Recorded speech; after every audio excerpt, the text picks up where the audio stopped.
বাতাসলে শুকিয়ে নেই তাহলে ভাত আমি খান্না কেটে দিই তোমার কাছে তো আমি টাকা পাই, টাকাটা দাও তো।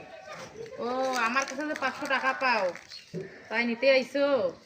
তা 500 টাকা পাইলে এইভাবে কথা বলতে হয়? কিভাবে বলতে হয়? কিভাবে বলতে হয়? এখানে দাও, এইখানে দাও।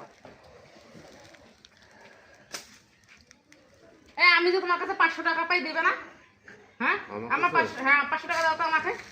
500 টাকা দাও। কি হয়েছে? হ্যাঁ 500 টাকা দাও, দাও দাও তাড়াতাড়ি দাও, দাও তাড়াতাড়ি দাও, দাও। এই যে 500 টাকা পাইলে এইভাবে বলতে হয়, এইভাবে বলতে হয়? বুঝছো? আচ্ছা 500 টাকা নিতে আইছি। আমি যে টাকা পাই দাও। এই নাও, এই নাও, ভাই এখান থেকে এইভাবে কথা বলতে হয় মানুষের কাছ থেকে। যা, যা এখান থেকে যা।